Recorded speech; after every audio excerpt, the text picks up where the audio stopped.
The McKenna news obviously came as no surprise to you, as it didn't come to many of us.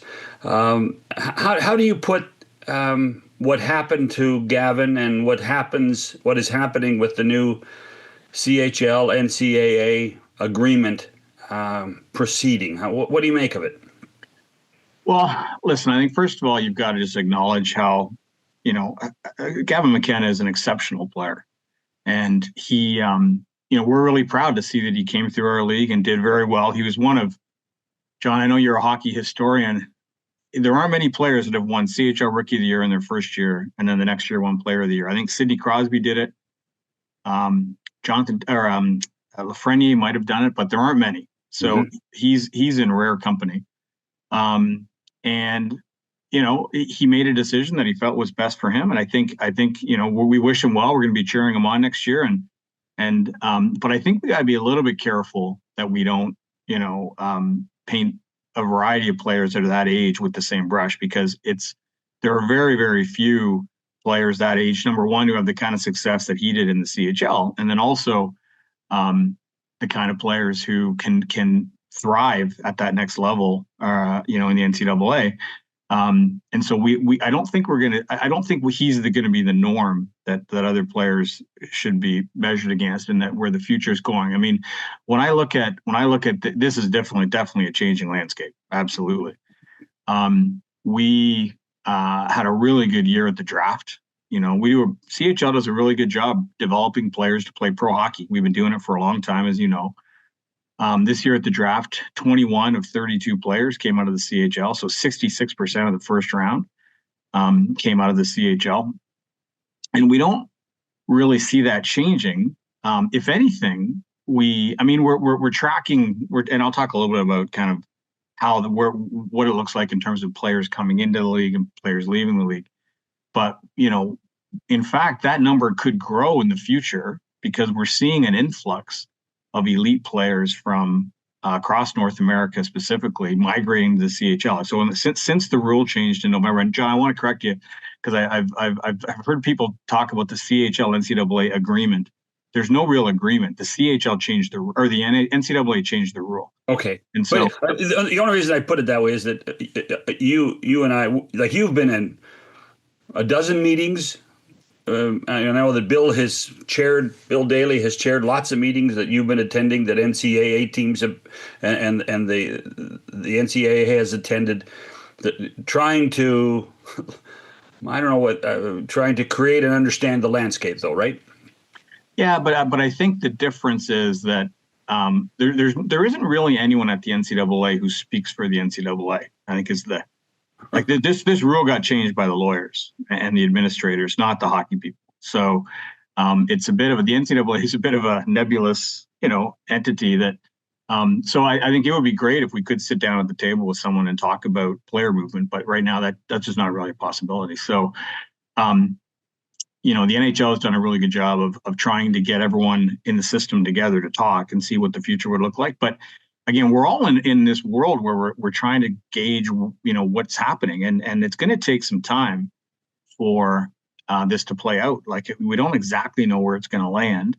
I can tell you, I was talking earlier about players coming to the CHL. So since the rule change, we've had 168 players and counting migrating to the CHL, and so these would be younger players, 16, 17-year-olds.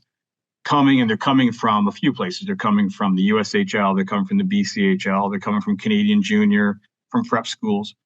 And so those are players who either the CHL teams had their rights, and because they were protecting their eligibility, they're now choosing to come because they can play NCAA hockey. Or it's some players who never even thought about the CHL in the past. He wasn't even considered, and then are, they're making the decision to come.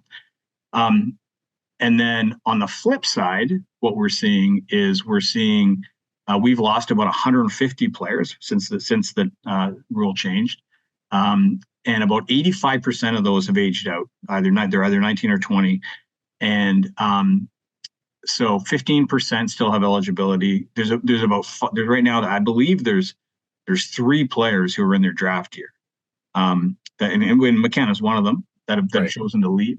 And Is there are a couple of other players like Lindstrom, who's a first round pick of the Blue Jackets, right? He's gone. correct. So he's made a commitment to the NCAA. There's been a few of those, so that makes up that 15%. But there's sort of two groups. There's the draft year group, and then there's the group who's made the decision not to sign their ELC and is choosing to go to college, and that'll be something they'll work on with their NHL team. But I think when you're talking about McKenna specifically, there aren't many who are in that mode of like, for my draft year, I'm going to leave. And again, I don't think that's going to be the norm. I think most players are going to choose to play in the CHL in their draft year. So, but that's how the numbers are looking. So it's not, when you hear people talk about the demand, like the CHL's, change forever. I think that's a little bit of hyperbole. I think we got to see where it goes, but we're seeing a massive influx on the bottom end, and we're not seeing, we're seeing some players choose to make that decision, but not, the numbers aren't huge. And I think when you look at, as you know, John, I didn't spend my whole career in hockey, so when I came and I learned about how player movement worked. I mean, there's, historically there have been some really good players who haven't chose to play in the CHL, and so you think about the pathway to the NHL, it's changing. The Celebrinis and the Powers never would have, never came to the CHL. They went that route, and then it went to the NHL. I think it's probably still a little bit too early to tell, but what it looks like is going to happen is we're going to get all the top 16, 17, 18-year-olds in the CHL. And then I think the decision there, then the question will be, okay, well, do they stay for their 19th year or not? Right. That's going to be the question. And I think that's just sort of indicative of the changing landscape we're in. So your league's going to get younger? It could get younger. I think it's going to get, I think that's the question. I don't know. It could. I think, I don't know if we're going to see more. I think we're going to see probably a higher caliber at the younger age levels. I think we're going to get more skilled and a bit younger. I think the question is going to be, what are the choices the players make when they're older? And I can tell you that there's not a lot of desire on our side to not be a great place for 19-year-olds to develop, right? Like we think that, the model for developing elite hockey players, the 19-year-old is critically important. And again, John, I know you worked for the NHL and you spent a lot of time with NHL general managers. Mm-hmm. You talk to them, they would say the hardest sort of adjustment for a young player coming into the NHL is how they get used to the grind.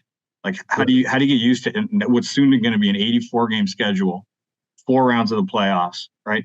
And so, I think the model that we have is it prepares players for that. It's a 68-game schedule. There's travel. Some of the travels, a lot of time on buses, and you got to be able to manage your nutrition and your workouts and your rest and that kind of thing. 68 games, 4 rounds of 7 games, and then the Memorial Cup. Like it's a grind. And so I think that because the career of NHL players is pretty short and it starts pretty early. I think it starts at 22. I was talking to someone the other day who said, they got to be ready when they get their chance. And I think our model has proven to be a model that gets players ready. And so we feel pretty comfortable that we're going to continue to do that. And so we're gonna work really hard to make sure that those 19-year-olds have a home and are huge parts of the teams they play in.